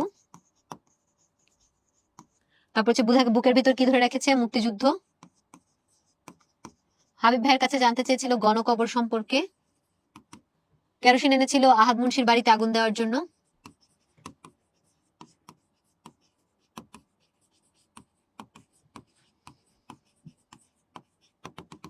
এরপর হচ্ছে এক হলে কি হয়? এক হলে শক্তি বাড়ে, লড়াইয়ের শক্তি বাড়লে শত্রুপক্ষকে পরাজিত করা সহজ হয়। ওকে, তো এরপরে আমরা চলে যাই আমাদের যে অনুধাবন গুলো আছে সেখানে। আমরা অনুধাবনের প্রশ্নগুলো একটু লক্ষ্য করি। তো আমরা হচ্ছে এখন এখানের যে অনুধাবন প্রশ্নগুলো আছে সেগুলো একটু সলভ করার চেষ্টা করি। প্রথম যে প্রশ্নটা দেখতে পাচ্ছি ঢাকা বোর্ড 24-এর, বলা হচ্ছে বুধা নোলকবুয়ার সাথে যেতে চায়নি কেন? যখন নোলকবুয়ারা তাদের জীবনের তাগিদে, বাঁচার তাগিদে তারা যখন গ্রাম ছেড়ে পালাচ্ছিল, আমরা দেখতে পাই যে তারা বুধাকেও আহ্বান করে বুধা যাতে তাদের সাথে যায়, কিন্তু আমরা দেখি যে বুধা নোলকবুয়ার সাথে যায় নাই, কারণ সে পাক বাহিনীর সাথে যুদ্ধ করে পাক বাহিনীকে তাড়াবে, এই ইন্টেনশন থেকে আমরা দেখি যে বুধা নোলকবুয়ার সাথে যেতে রাজি হয় নাই, কারণ সে শত্রুদেরকে প্রতিহত করতে চায়, শত্রুদেরকে দমাতে চায়। এরপর আহাদ মুন্সির চোখ কপালে ওঠে কেন? আহাদ মুন্সিকে যখন বুধা বলে যে ওর নাম যুদ্ধ, এই কথা যখন শুনে তখন আহাদ মুন্সি চোখ কপালে ওঠে। আহাদ মুন্সি ফার্স্টে ওর সহজ সরল চেহারা দেখে ভাবছিল যে ও মনে হয় অনেক অসহায়। তারপর হচ্ছে দেখা যায় যে বুধার বাবা মাও মারা গেছে, এটাও একটা ওর প্রতি সফট কর্নার ক্রিয়েট করার কথা, কিন্তু যখনই ও বলে যে ওর নাম যুদ্ধ, তো তখন আমরা দেখতে পাই যে আহাদ মুন্সির চোখ কপালে ওঠে। আচ্ছা, এরপর মরণের কথা চিন্তা করলে যুদ্ধ করা যায় না, কুন্তী কেন এই কথা বলেছিল? কুন্তীর এই কথা বলার কারণ হচ্ছে, আমরা প্রথমে জানি যে এই কথাটা কুন্তী বলেছে হচ্ছে বুধাকে। এখন এটা বলার কারণ কি? কারণ হচ্ছে যে মানুষ যদি চিন্তা করে যে আমি যুদ্ধে গেলে মারা যাব, এই মৃত্যুর আশঙ্কায় আমরা যদি দেখি যে বুধা ভয় পাচ্ছে বা বুধা কিছুটা হলেও মানে মৃত্যুর আশঙ্কা করছে, তো সে যখন তার পিতামাতার কথা মনে করছে, তখন তার মধ্যে একটা কষ্ট বা তার মধ্যে একটা, আমরা দেখতে পাচ্ছি যে আমরা যেটাকে বলি মৃত্যুর আশঙ্কা, ভয় পাওয়া বা মৃত্যুর আশঙ্কায় কিছুটা হলেও দুর্বল হয়ে পড়া, এরকম কথা, এরকম সিচুয়েশন বা এরকম পরিস্থিতিতে যখন বুধা পড়ে, তখন আমরা দেখতে পাচ্ছি যে আমাদের কুন্তী বুধাকে সাহস দেওয়ার জন্য উক্ত কথাটি বলে যে মরণের কথা, যুদ্ধ মানে মরণের কথা যদি আমরা মনে করি, তাহলে হচ্ছে চিন্তা করি, তাহলে আসলে আমরা যুদ্ধ করতে পারবো না। চাচির প্রতি বুধা কৃতজ্ঞ হয়ে ওঠে কেন? কারণ চাচি কিন্তু আসলে তাকে মুক্তি বা স্বাধীনতার কথা, স্বাধীন মানুষ হওয়ার যে স্বপ্ন, সেটা প্রথমে দেখিয়েছিল, ফলেই কিন্তু বুধা এখন আরো বড় আকারের স্বাধীনতার স্বপ্ন দেখতে পাচ্ছে। তাই বুধা আসলে তার চাচির প্রতি ঘৃণা পোষণ করছে না, বরং সে তার চাচির প্রতি কৃতজ্ঞ। অবাক হয় কুন্তী কেন? বুঝিয়ে লেখো। বুধা যখন কান্না শুরু করে, তখন আমরা দেখতে পাই যে আমাদের কুন্তী কিছুটা অবাক হয় যে সে কেন তার বাবা মায়ের কবর দেখে এভাবে কান্না করে উঠলো। আচ্ছা, এরপর আহাদ মুন্সির চোখ লাল হয়ে ওঠে কেন? আহাদ মুন্সির চোখ লাল হয়ে ওঠে হচ্ছে রাগে, কারণ বুধা তাকে জিজ্ঞেস করে যে কি ব্যাপার, আপনারা শান্তি কমিটির চেয়ারম্যান, তাহলে গ্রামে শান্তি নাই কেন? হ্যাঁ, এরকম একটা কথা, তার এই দুঃসাহসিক আচরণ, এগুলো দেখে আহাদ মুন্সি রেগে যায় এবং রেগে তার চোখ লাল হয়ে ওঠে। বুধা মাটি কাটার দলে যোগ দিয়েছিল কেন? কারণ বুধার উদ্দেশ্য ছিল হানাদার বাহিনীর যে ক্যাম্প, সে ক্যাম্পের বাংকারের নিচে মাইন পুঁতে আসবে, এই জন্য সে মাটি কাটার দলের লোকের সাথে মিশে যায়, মিশে গিয়ে সে ওখানে মাটি কেটে তারপরে বাংকার তৈরি করে বাংকারের নিচে মাইনটা পুঁতে আসে। আমরা তিনজনই একজন, কথাটি দ্বারা কি বোঝানো হয়েছে? কথাটি দ্বারা বোঝানো হয়েছে যে যুদ্ধে অবতীর্ণ হলে মানুষের মধ্যে একটা একাত্মতা থাকা লাগে, ইউনিটি থাকা লাগে, যেটা আসলে আমরা দেখতে পাই যে একটা শক্তির তৈরি করে, যে শক্তির কাছে সহজেই বিপক্ষ দল পরাজিত হয়। তো এই জন্য আসলে উক্ত উক্তিটি বা উক্ত কথাটি বলা হয়েছে। ছেলেটি এক আশ্চর্য বীর কাকতারুয়া বলতে কি বোঝানো হয়েছে? উক্তিটি শাহাবুদ্দিনের আমাদের বুধার যেই সাহসিকতা, সেই সাহসিকতা দেখেই আসলে আমাদের শাহাবুদ্দিন উক্ত উক্তিটি করে। আমরা দেখি যে বুধাকে মিলিটারি শাস্তি দেয়, শাস্তি দিয়ে কাকতারুয়া বানিয়ে রাখে, ঠিক আছে, মিলিটারি ক্যাম্পে নিয়ে গিয়ে এরকম এরকম বিভিন্ন বিষয় আমরা দেখতে পাই যে আমাদের মিলিটারির বাংকারে ও হামলা করছে, এরকম সকল জায়গায় আমরা আসলে বুধার সাহসিকতার পরিচয় দেখতে পাই। এবং তারই ফলশ্রুতিতে আমাদের যে মুক্তিযোদ্ধা শাহাবুদ্দিন, সে বলে ছেলেটি এক আশ্চর্য বীর কাকতারুয়া, বীর মানে সাহসী। ওকে, ভেতরে সুখের পুঁটি মাছ রূপালী ঝিলিক তুলে সাঁতরায়, বুধার এই অনুভূতির কারণ ব্যাখ্যা করো। ও যখন রাজাকার কমান্ডারের বাড়িতে পুড়িয়ে দেয়, আগুন লাগিয়ে দেয়, ঠিক আছে, এই আগুন লাগিয়ে দেওয়ার চিন্তা এবং মিলিটারি ক্যাম্পে রেকি করতে গেছে, মিলিটারি ক্যাম্পে খোঁজ খবর নিতে গেছে, এই অনুভূতিগুলো, এই কাজগুলো করতে পারায় বুধা মনের ভিতরে একটা মানসিক এবং শারীরিক একটা শান্তি অনুভব করে, যে শান্তি থেকে বলা হচ্ছে ভেতরে সুখের পুঁটি মাছ রূপালী ঝিলিক তুলে সাঁতরায়। এমন খুশি আমার জীবনে আর আসেনি। বুধার এমন উক্তির কারণ কি? তাহলে বুধা এত খুশি হয়েছিল কেন? বুধার খুশি হওয়ার কারণ হচ্ছে, আমরা দেখি যে বুধা যখন রাজাকারদের একজন আহাদ মুন্সি তার বাড়িতে পুড়ায় দেয়, আগুন লাগায় দেয়, এই এই ঘটনাটা তার জীবনে অনেক আনন্দ বয়ে আনে। কারণ আহাদ মুন্সি তো আসলে রাজাকার হয়ে এবং হচ্ছে শান্তি কমিটির চেয়ারম্যান, সে যেই সাধারণ গ্রাম বাংলার জনগণ ছিল তাদেরকে কিন্তু পাকিস্তানের সাথে মিলে তাদের ঘর বাড়ি বাজার পুড়িয়ে দেয়, এরকম অনেক কিছু করে। তো এই জন্য সে যখন আহাদ মুন্সির বাড়িতে আগুন দিতে পারলো, তখন তার মনে হলো যে তার জীবনে আসলে এর থেকে বড় খুশির কাজ আসলে কিছু হয় নাই। ওকে, এবার বড় যুদ্ধ করতে হবে, কথাটির প্রাসঙ্গিকতা ব্যাখ্যা করো। তো প্রথমে আমরা কথাটার প্রাসঙ্গিকতা, এরকম কোনো উক্তি যদি থাকে যে উক্তিগুলো আমাদেরকে অনুধাবনে অ্যান্সার করতে হয়, তাহলে আমরা সেখানে এই উক্তিগুলো ব্যাখ্যা করার সময় আমরা যে কাজটা করব, উক্তি ব্যাখ্যা করার সময় আমরা কে বলছে, কাকে বলছে, কোন প্রসঙ্গে বলছে, কে কাকে কোন প্রসঙ্গে, এই উত্তরগুলো রাখার চেষ্টা করব। তাহলে আমাদের অনুধাবনটা আরো বেশি যৌক্তিক হবে। তাহলে এই উক্তিটা করছে হচ্ছে শাহাবুদ্দিন বুধাকে বলছে। কেন? কারণ এর আগে যে কাজগুলো করছে এগুলো ছোট ছোট ছোট ছোট কাজ, ছোট ছোট যুদ্ধ। এখন ওকে সবচেয়ে, ওর সাহসিকতা ছিল, এখন ওকে সবচেয়ে বড় একটা কাজ করতে হবে। সেই কাজটার জন্য বলা হয় যে এবার তোমাকে কি করতে হবে, বড় যুদ্ধ করতে হবে। বুধার বিদেশি মানুষ এবং নিজেদের মানুষ সবার উপরে ঘৃণা বাড়তে থাকে কেন? এখানে বিদেশি মানুষ বলতে বোঝানো হচ্ছে মিলিটারি বাহিনীদেরকে, এবং নিজের মানুষ বলতে বোঝানো হচ্ছে সেই রাজাকার, তারপর হচ্ছে রাজাকার কমান্ডার কুদ্দুস, তারপর হচ্ছে তাদের ছেলে, তারপর হচ্ছে আহাদ মুন্সি, এই মানুষগুলোকে যারা পাকিস্তানিদেরকে সহযোগিতা করতেছে। তাহলে পাকিস্তানি মিলিটারি এবং পাকিস্তানি মিলিটারিদেরকে সহযোগিতাকারী, এদের সবার উপরে বুধার ঘৃণা বাড়তে থাকে। কারণ তারা তো পাকিস্তানে তো আমাদের লোক না, অন্যের লোক, তো ওরা হত্যাযজ্ঞ চালাচ্ছে। এখন আমাদের লোকরাও কেন হচ্ছে এই মানুষগুলোর সাথে, বিদেশিদের সাথে একত্রিত হয়ে নিজেদের লোককে হত্যা করছে, নিজেদের লোকের মধ্যে ধ্বংস করছে। ফলে আমরা দেখতে পাই যে বুধার তাদের প্রতি একটা ঘৃণা বাড়তে থাকে। ভয় বুধাকে কাবু করে না কেন? কারণ বুধা ছোট থাকতেই আমরা দেখতে পাচ্ছি বুধার ছোটবেলায় ভয় শব্দটার সাথে কখনো পরিচিত হয় নাই। বুধার আমরা তাই দেখতে পাই যে বুধা কখনোই হচ্ছে আসলে ভয় পাচ্ছে না। কারণ যদি ওর মধ্যে ভয় থাকতো তাহলে ও যে সাহসিকতার সাথে আসলে দেশপ্রেমের সাথে সাহসিকতার সাথে যুদ্ধ করতেছে সেটা ওর করা হয়ে উঠতো না। আচ্ছা, মনে হয় তুই আমার মুরব্বী, কথাটি বুঝিয়ে রাখো। দেখো ইনভার্টেড কমার ভিতরে আছে মানে এটা একটা উক্তি। উক্তিটা কার? উক্তিটা হচ্ছে চাচির। তো এটা কেন মনে হয়? যখন বুধার চোখ লাল হয়ে যায়, চোখ লাল হওয়া দেখলে বুধার চাচির বুধার প্রতি একটা অটোমেটিকলি একটা সম্মান চলে আসে, ঠিক আছে? ওই সম্মান থেকে উনি বলছে যে মনে হয় তুই আমার মুরব্বী। অর্থাৎ বুধা যখন এরকম চোখ লাল হয়ে যায় তখন তার চাচির ইচ্ছা হয় যে ওকে সালাম করুক, কারণ তাকে তার একটা মুরব্বীর মতো মনে হয়, ঠিক আছে? তো বুধার লাল চোখ সম্পর্কে, লাল চোখ দেখে বুধার চাচি উক্ত মন্তব্যটি করেছিল। বুধার কাছে আলো আধার দুটোই সমান কেন? বুঝিয়ে লেখো। আচ্ছা, আলো আধার দুটোই সমান হয় কাদের? দেখো, আলো আধার সমান বলার কারণ হচ্ছে বুধার যে জীবনযাপন, বুধার যে লাইফ স্টাইল, সেটা কিন্তু স্বাধীন। ধরো আমাদের ক্ষেত্রে যদি চিন্তা করো, সন্ধ্যা হওয়ার পর বা রাত হওয়ার পর আমাদের বাড়িতে যাওয়ার একটা তাড়া আছে, যে অন্ধকার হয়ে গেছে, আধার ঘনিয়ে আসছে, বাড়িতে ফেরত যেতে হবে। তো বুধার যেহেতু স্বাধীন, ওর যেহেতু এরকম খোঁজ খবর নেওয়ার, ওর দেখভাল করার কেউ ছিল না, ওর এই স্বাধীন জীবনযাপনের জন্য দিন হোক রাত হোক ওর কাছে সবকিছুই কিন্তু সমান। এক্ষেত্রে আমরা হচ্ছে বুধার যে ছন্ন ছাড়া জীবনযাপন, যেদিকে চোখ যায় চলে যায়, যেখানে খুশি সেখানে রাত কাটায়, রাত পোহালে দিনের আলো, সূর্য ডুবলে আধার, দুটোই যে তার কাছে সমান, সেটাকে আমরা কি করতে পারি? ব্যাখ্যা করতে পারি। আচ্ছা, এরপর যুদ্ধ ছাড়াও মরণ থাকে, কুন্তী কথা বলেছিল কেন? কুন্তী কথাটা বলেছিল বুধাকে। এটা বলার কারণ হচ্ছে এখানে মরণ বলতে বোঝানো হচ্ছে ক্ষুধাকে। ওরা প্রচন্ড দরিদ্রতার মধ্য দিয়ে আসলে জীবন কাটাচ্ছে, ফলে যুদ্ধ ছাড়াও ক্ষুধায়ও কিন্তু মানুষের মৃত্যু হয়। যুদ্ধই একমাত্র মানুষের কষ্ট না, ক্ষুধাও কিন্তু মানুষের কষ্ট নিয়ে আসে জীবনে। ওই দারিদ্রতার কষাঘাতে আমরা দেখি যে কুন্তী উক্ত কথাটা বলেছে। লোহার টুপিকে মানুষের মগজ খায়, কথাটি দ্বারা কি বোঝানো হয়েছে? লোহার টুপি বলতে আমরা বুঝতে পারতেছি যে পাকিস্তানি মিলিটারি বাহিনী যেই মাথায় যে হেলমেটের মতো যে জিনিসটা পড়তো সেটাকে বোঝানো হচ্ছে লোহার টুপি। মানুষের মগজ খায় মানে হচ্ছে মানুষকে বিবেকহীন করে তোলে, মানুষকে মনুষ্যত্বের মানুষের থাকে না। কারণ পাকিস্তানি মিলিটারিরা যেভাবে আসলে মানুষকে মারছিল, বুঝাই যাচ্ছে যে তাদের কোনো ধরনের বিবেক নাই, তাদের যে মনুষ্যত্ব, সেই মনুষ্যত্বটাকেও তারা বিক্রি করে এসেছে। এই জন্য বুধার মনে হয়েছে যে এই মিলিটারি গুলো যারা লোহার টুপি পরা, তাদের হয়তোবা মগজ, ব্রেন খেয়ে ফেলছে টুপি, এই কারণে তারা এরকম বিবেকহীন, তারা এরকম মনুষ্যত্বহীন, ঠিক আছে? আচ্ছা, এরপরে আমরা যদি একটু খেয়াল করি, আমরা লড়াই না করলে গ্রামটা একদিন ভূতের বাড়ি হবে। বুধার এই কথা বলার কারণ কি বুঝিয়ে লেখো। বুধার এই কথা বলার কারণ হচ্ছে যে যদি মুক্তিযোদ্ধারা ওই গ্রামে লড়াই না করে তাহলে পাকিস্তানি মিলিটারিরা অত্যাচার করে করে নির্যাতন করে করে গ্রামের সকল মানুষকে মেরে ফেলবে, পুড়িয়ে ফেলবে। এই ভয় থেকে বা এই শ্মশান হয়ে যাবে গ্রামটা, গ্রামটা জনশূন্য হয়ে যাবে। এই কারণে বুধা এই কথাটা বলেছিল। মনে হয় এই বুঝি দেশটা স্বাধীন হলো, বুঝিয়ে লেখো। এই কথাটা আমরা দেখতে পাচ্ছি মধুর মায়ের। হ্যাঁ, মধুর মায়ের কথাটা কখন বলে? যখন আমরা দেখতে পাই যে বুধাকে যখন তিনি দেখেন যে এরকম দুঃসাহসিক কর্মকাণ্ড করছে, তো বুধাকে দেখে তার মধ্যে একটা আশা জাগে এবং এই আশা থেকে তিনি বলেন যে এই বুঝি দেশটা স্বাধীন হলো। তাহলে উক্তিটা হচ্ছে মধুর মায়ের বুধার প্রসঙ্গে বলা।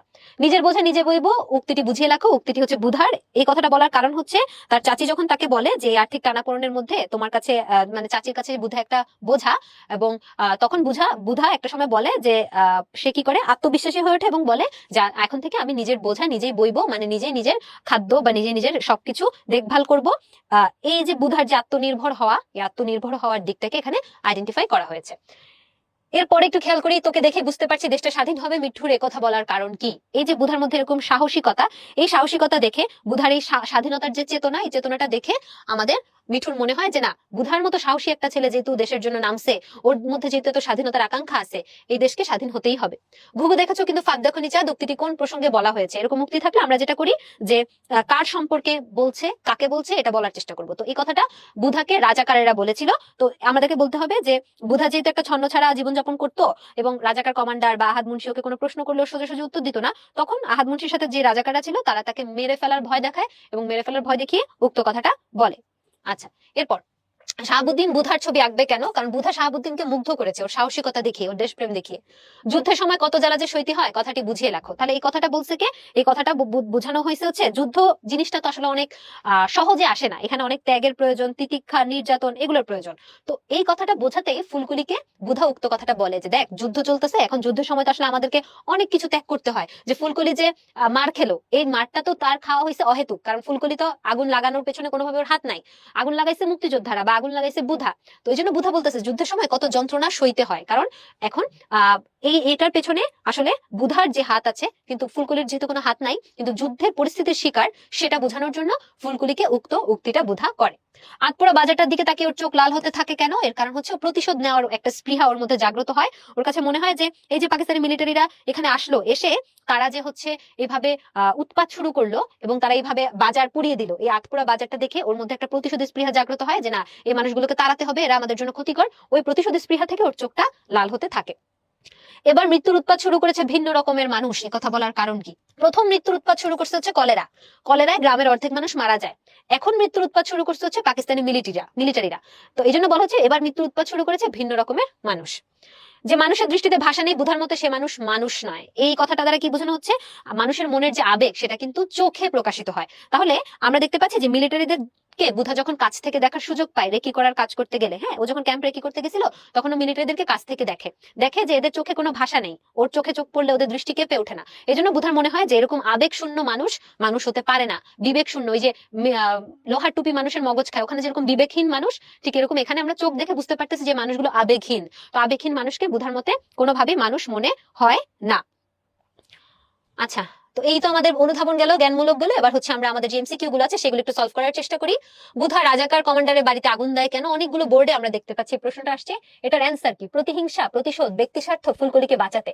সেটা হচ্ছে প্রতিশোধ। এই যে রাজাকার কমান্ডার মিলিটারিদের সাথে মিলিত হয়ে দেশের মানুষকে, গ্রামের মানুষকে এত বিপদের মুখে ফেলছে, এই জন্য এটার প্রতিশোধ নিতে ও হচ্ছে বাড়িতে আগুন দেয়। প্রতিহিংসা বা ব্যক্তি স্বার্থ বা ফুলকলিকে বাঁচাতে এগুলো হবে না। আচ্ছা, বুধা বলতার ডাককে কিসের সঙ্গে তুলনা করে? চাচির কণ্ঠস্বর। ও যখন এই বলতার ডাকটা শুনে তখন ওর চাচির কানের, চাচির কথা যেটা ও কানে শুনছিল, মুক্তি, স্বাধীনতা, বোঝা, এগুলো শুনে ও যে মাথায় যে ছিল এটাকে বলতার ডাকের সাথে কম্পেয়ার করে বা তুলনা করে। বুধা বুকের ভিতর কি ধরে রেখেছে? মুক্তিযুদ্ধ। বুধার মগজ ভরে কি খেলে? বুধার মন ভরে হচ্ছে বৃষ্টির পানি খেলে, মগজ ভরে হচ্ছে বাতাস খেলে। বুধাকে সকলে সন্দেহ না করার কারণ কি? বুধা বাপমা মরা ছেলে, বুধার একটা ছন্ন ছাড়া ভাব আছে, অল্প বয়সী। অ্যান্সার হবে হচ্ছে আমাদের ডি, 1, 2 এবং 3। তুমি তো লড়াই করতে পারবে না, শুধু ওদের হাতে মরবে কেন? কাকতার উপন্যাসে কার প্রসঙ্গে উক্তিটি করা হয়েছে? আমরা দেখি যে হরিকাকুর স্ত্রীর সম্পর্কে কথাটা বলা হয়। তারা যখন যান হাতে নিয়ে পালায় যাচ্ছিল, জাম গাছের নিচে দেখা হয়েছিল, তখন বুধা উক্ত কথাটা বলছিল। চোখ লাল হলে বুধার ভিতরে কি জাগে? কান্নার আবেগ, অতীত স্মৃতি, কিছু করার ইচ্ছা, তীব্র ঘৃণাবোধ, কিছু করার ইচ্ছা মানে প্রতিশোধ। আচ্ছা, কাদের চেহারা বুধার বুকের ভেতর গেথে আছে? যারা কলেরায় মারা গেছে, গ্রাম ছেড়ে পালিয়েছে, মিলিটারিদের সাহায্য করেছে, যারা মিলিটারির গুলিতে মারা গেছে। ডি, আমি যার তার কাছে হাত পাতি না বুধার এই উক্তিতে কি প্রকাশ পেয়েছে? আত্মমর্যাদা বোধ। বুধা যার তার কাছ থেকে সহযোগিতা নেয় না, সেই মানুষগুলো যদি আবার রাজাকার হয়, মিলিটারিদের সহযোগী হয়, তাহলে তো কোনোভাবেই মানে কথাই ওঠে না, প্রশ্নই ওঠে না। যুদ্ধ ছাড়াও মরণ থাকে, এখানে মরণ ক্ষুধা, আমরা মাত্রই পড়ছি এটা। 1971 সালে মুক্তিযুদ্ধ শুরু হলে পাড়ার সাবু ও সাজু যুদ্ধে জড়িয়ে পড়ে। সাবু ও সাজুর সাথে সাদৃশ্যপূর্ণ চরিত্র কি? আচ্ছা, পাড়ার বলছে, তাহলে আলী এবং মিঠু, ঠিক আছে। আলী মিঠুর সাথে পরে এসে বুধা যুক্ত হয়, শাহাবুদ্দিন অন্য জায়গার, ওই একদম এখানকার, এটা বলে নাই। তাহলে পাড়ার যখন বলছে সাবু সাজুর সাথে আমরা আলী মিঠুকে কম্পেয়ার করতে পারি। তোকে দেখে আমাদের সাহস বেড়ে গেছে, আলীর এই কথায় কি প্রকাশ পেয়েছে? ওকে দেখে সাহস বাড়ছে, তার মানে মনোবল বাড়ছে, মনোবলের দৃঢ়তা। আহাদ মুন্সির বড় ছেলের নাম কি? মতিউর, যেও আহাদ মুন্সির একই দেখানো পথে হাঁটছে। বুধা কাকে ভিতর ডিম বলেছে? রানীকে, রানীর পালানো প্রসঙ্গে। আমিও তোমার সঙ্গে যুদ্ধ করবো কথাটি কার? কুন্তির। বুধা ধান ক্ষেতের কাদায় মিশে গিয়েছিল কেন? একদম শুরুতে, উপন্যাসের শুরুতে আমরা যখন দেখি মিলিটারিরা জিপে করে গুলি ছুটতে ছুটতে আসছে, তখন প্রথমবারের মতো আমরা দেখি যে বুধা কিছুটা ভয় পেয়েছিল, ক্ষেতের কাদায় মিশে গিয়েছিল। এরপর উদ্দীপক দেখতে পাচ্ছি, যশোর 24-এর শত্রু এলো দলে দলে, মারলো মানুষ কত, পুরলো শহর পুরলো বন্দর, গ্রাম যে শত শত। তার মানে গ্রাম পুড়িয়ে দেওয়ার ব্যাপারটা, তাহলে মুক্তিযোদ্ধাদের প্রতিরোধ হবে না, রাজাকারদের সহযোগিতা, স্বাধীনতার আগমনী বার্তা, এটা হবে হচ্ছে পাক বাহিনীর নৃশংসতা, কারণ হচ্ছে পাকিস্তানি বাহিনী নৃশংস আচরণ করছে এখানে। অ্যান্সার হচ্ছে ডি। ফুটে ওঠা দিকটির বহিঃপ্রকাশ ঘটেছে, বাজারের দোকানপাট পুড়িয়ে দেওয়া, আহাদ মুন্সির চাটুকারিতা, মুক্তিযোদ্ধাদের হত্যা। 1 এবং 3, আহাদ মুন্সির চাটুকারিতা এখানে হবে না, কারণ এখানে ধ্বংসযজ্ঞের কথা বলা হচ্ছে। আচ্ছা, লক্ষ লক্ষ হা ঘরে দুর্গত ঘৃণ্য জমদূত সেনা এড়িয়ে সীমান্ত পারে ছোটে মানুষ। উদ্দীপকের সীমান্ত পারে ছোটা মানুষ কাকতাড়ুয়া উপন্যাসের কার সাথে সম্পর্কিত? তাহলে ঘর ছেড়ে পালাচ্ছে, জীবন হাতে নিয়ে কে? কুন্তি না, মিঠু না, আলী না, ওরা তো থেকে যুদ্ধ করছে। আর হরিকাকু হচ্ছে জীবন নিয়ে তারা পালাচ্ছে। তো সীমান্ত পারে ছোটা মানুষের সাথে হরিকাকুর মিল আছে। উক্ত সাদৃশ্যপূর্ণ চরিত্র উদ্দীপকের মানুষের ছুটে যাওয়ার কারণ কি? কারণ হচ্ছে প্রাণ বাঁচানোর তাগিদ, তারা নিজেদের প্রাণ বাঁচানোর জন্য ছুটে যাচ্ছে এক জায়গা থেকে আরেক জায়গায়। বুকের ভেতর ধরে রেখেছে মুক্তিযোদ্ধা, বুধার প্রতি শাহাবুদ্দিনের উক্তির কারণ কি? দেশপ্রেম, বুধার দেশপ্রেম দেখে এই কথাটা বলে। উপন্যাসে উপস্থাপিত কাহিনীকে কি বলে? উপন্যাসে উপস্থাপিত কাহিনীকে আমরা বলি হচ্ছে আখ্যান ভাগ। রুখে দিচ্ছে শত্রুর গতি, বুকের ভিতর ধরে রেখেছে মুক্তিযুদ্ধ, উক্তিটিতে কি প্রকাশ পেয়েছে? বীরত্ব, সাহস, মুক্তির আকাঙ্ক্ষা। অ্যান্সার হচ্ছে আমাদের ডি, বীরত্ব আছে, সাহসও আছে, মুক্তির আকাঙ্ক্ষাও আছে। কারণ মুক্তির আকাঙ্ক্ষা না থাকলে বুকের ভিতর মুক্তিযুদ্ধ ধরে রাখতে পারতো না। শত্রুর গতি রুখে দিচ্ছে মানে ও বীর, সাহস আছে বলেই বীর, তাহলে 1, 2, 3। আচ্ছা, ঘূর্ণিঝড় সিকরাঙে গাছচাপা পড়ে নিজামের পরিবারের সবাই মারা গেল, ভাগ্যক্রমে বেঁচে গেল নিজাম, সে এখন রাস্তার পাগল। উদ্দীপকটি কাকতাড়ুয়া উপন্যাসের কোন ঘটনাকে স্মরণ করিয়ে দেয়? আচ্ছা, রাজাকারদের অত্যাচার, কলেরা মহামারী। অ্যান্সার হচ্ছে কলেরা। কলেরায় বুধার পরিবারের সবাই মারা যাওয়ার পরে সবাই বুধাকে পাগল ভাবা শুরু করে। উদ্দীপকের নিজাম কাকতাড়ুয়া উপন্যাসের বুধার মতো এতিম, সাহসী, অসহায়। আচ্ছা, নিজামের ক্ষেত্রে আমরা কিন্তু সাহসিকতাটা পাচ্ছি না, তাহলে 2 হবে না, 1 এবং 3। অ্যান্সার হচ্ছে আমাদের ডি, 1 এবং 3। আমরা 3 জন নই একজন, এই উক্তিতে কি প্রকাশ পেয়েছে? দেশপ্রেম, প্রতিবাদ, আত্মবিশ্বাস, ঐক্যবোধ। 3 জন নই একজন, তার মানে 3 জন ইউনিটি, ওদের ইউনিটিকে বুঝাচ্ছে, সো ঐক্যবোধ। বুধা স্কুলের স্মৃতি মনে করতে চায় না কেন? রাগে, কষ্টে, লজ্জায়, ভালো লাগে না, কষ্টে, কারণ সে তখন স্কুলে যেতে পারছে না। গ্রেনেড উঠেছে হাতে, কবিতার হাতে রাইফেল, এবার বাঘের থাবা। উদ্দীপকের সাথে কাকতাড়ুয়া উপন্যাসের সাদৃশ্য কোথায়? গ্রেনেড উঠেছে হাতে, কবিতার হাতে রাইফেল, এবার বাঘের থাবা, তার মানে যে থাবা দিচ্ছে, প্রতিশোধ নিচ্ছে, প্রতিরোধ করতেছে, নাকি হচ্ছে লজ্জা পাচ্ছে, নাকি ঘৃণা? প্রতিশোধ। অ্যান্সার হচ্ছে ডি। উদ্দীপকে ফুটে ওঠা ভাব নিচের কোনটির সাথে সাদৃশ্যপূর্ণ? মুক্তিযোদ্ধাদের শক্তিশালী আক্রমণ, স্বদেশের জন্য আত্মত্যাগ, হানাদার বাহিনীর হত্যাকাণ্ড, স্বজনহারা মুক্তিযুদ্ধের অসহায়ত্ব। আক্রমণ, মুক্তিযোদ্ধাদের আক্রমণ। এ। বুকের ভেতরে চমৎকার নকশা করা রঙিন বাক্স স্বাধীনতার স্বপ্ন তৈরি করে, সংগ্রামের উদ্দীপনা তৈরি করে, প্রতিশোধ পরায়ণতা তৈরি করে, দুঃখবোধ জাগিয়ে তোলে। স্কুলের স্মৃতি বুধার মনে সবসময় দুঃখবোধ জাগিয়ে তোলে, এই জন্য সেটাকে সুন্দর করে সযত্নে গুছিয়ে রেখেছে। তাহলে অ্যান্সার হচ্ছে আমাদের ডি। ওকে, এরপর মুক্তিযুদ্ধ ভিত্তিক উপন্যাস রাইফেল রুটি আওরাত কার রচনা? রাইফেল রুটি আওরাত হচ্ছে আনোয়ার পাশার রচনা। পরবর্তী প্রশ্নটা আমরা একটু দেখি, কুমিল্লা বোর্ড 23-এর বলা হচ্ছে, হত্যার উৎসব ভেবে পার্কে, মাঠে, ক্যাম্পাসে, বাজারে বিষাক্ত গ্যাসের মতো মৃত্যুর বিভৎস গন্ধ দিয়েছে ছড়ায়, আমি তো তাদের জন্য অমন সহজ মৃত্যু করি না কামনা। তার মানে আমরা দেখতে পাচ্ছি যে এখানে একটু যদি খেয়াল করি তাহলে প্রতিশোধ স্পৃহার যে ব্যাপারটা, যে তাদের জন্য অমন সহজ মৃত্যু আমি কামনা করি না, তাহলে এখানে কোন লাইনটার সাথে মিলে? লোকে জানুক আমি স্বাধীনতা যুদ্ধে শহীদ হয়েছি, আতপোড়া বাজারটার দিকে তাকিয়ে ওর চোখ লাল হতে থাকে, রাতের বেলা বাংকারে শুয়ে হাউই বাজি দেখবে, সবার উচিত গায়ে থেকে লড়াই করা। তাহলে প্রতিশোধ হয় হচ্ছে আতপোড়া বাজার। এরপর উদ্দীপকে কাকতাড় উপন্যাসের কোন বিষয়ের ছায়াপাত ঘটেছে? তো কোন বিষয়ের ছায়াপাত আমরা একটু খেয়াল করি। দেখো বলা হচ্ছে মুক্তিকামী বাঙালির প্রতিশোধী স্পৃহা, পাক সেনাদের নৃশংস নিপীড়ন, মুক্তিযোদ্ধাদের আত্মত্যাগ ও সাফল্য। আচ্ছা, এখানে আমরা যদি একটু দেখি যে মুক্তিযোদ্ধাদের আত্মত্যাগ ও সাফল্য এটার কথা কিন্তু এখানে উদ্দীপকে বলা নাই। তাহলে আমরা 1 এবং 2 কে আনসার নিতে পারি। এ, কাকতাড় উপন্যাসের কোন বিষয়টি বিশেষ ব্যঞ্জনাময় হয়ে উঠেছে? রাজাকারদের দৌরাত্ম্য, পাক বাহিনীর নিপীড়ন, বুধার দেশপ্রেম, গেরিলা আক্রমণ। গেরিলা আক্রমণ এটা হচ্ছে বুধার দেশপ্রেম, এটা বিশেষ ব্যঞ্জনাময় হয়ে উঠেছে। বাংকারের কাজ কখন শেষ হয়? বিকেলের মধ্যে শেষ হয়। উপন্যাসের প্রধান উপাদান হচ্ছে কাহিনী বা প্লট। তিনুর বয়স কত ছিল? তিনুর বয়স ছিল হচ্ছে 1.5 বছর। ওকে, এরপর ময়মনসিংহ বোর্ড 23-এর একটা প্রশ্ন উদ্দীপক, আমি তাই করি ভাই যখন চাহে এমন যা করি, করি শত্রুর সাথে গোলাগুলি, ধরি মৃত্যুর সাথে পাঞ্জা। উদ্দীপকের আমি কাকতাড় উপন্যাসে কোন চরিত্রের বৈশিষ্ট্য প্রকাশ করেছে? আচ্ছা, এই আমি হচ্ছে আমাদের বুধা, ঠিক আছে। বুধাও কিন্তু এরকম যখন যা মন চায় তাই করে, মৃত্যুর সাথে পাঞ্জা লড়ে, ও কিন্তু কঠিন কঠিন অনেক স্টেপ নিয়েছে, সাহসী পদক্ষেপ নিয়েছে।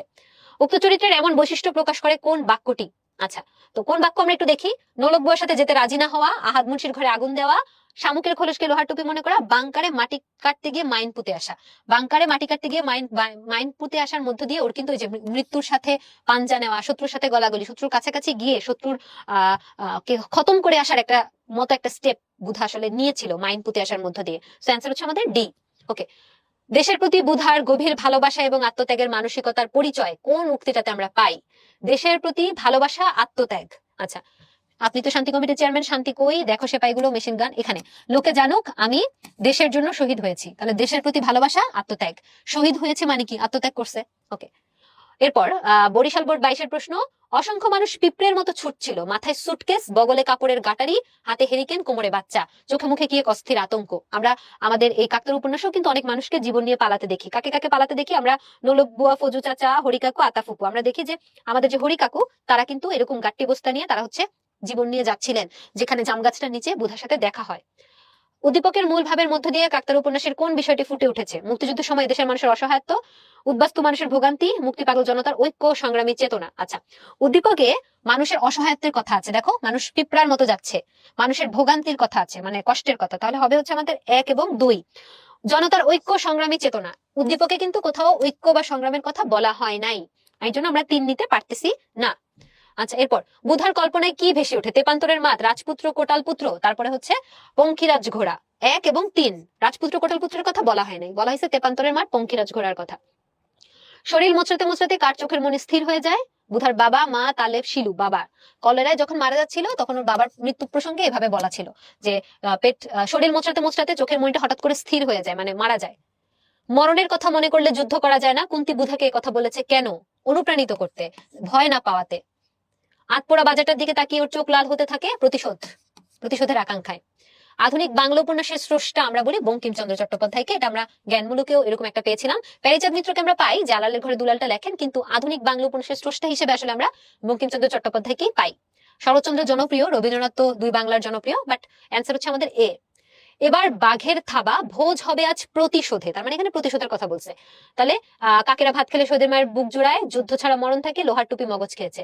প্রতিশোধ বা স্বাধীনতা, দেশপ্রেমের যে জীবন, সেটা আমরা এতে দেখতে পাচ্ছি। বুকের ভেতর ধরে রেখেছি মুক্তিযুদ্ধ, তার মানে বুকের ভেতর মুক্তিযুদ্ধকে ধারণ করেছি, যুদ্ধ করব, প্রতিশোধ নিব, এরকম একটা ব্যাপার। কাকতাড় উপন্যাসের মিঠু লুকিয়ে থাকার কারণ কি?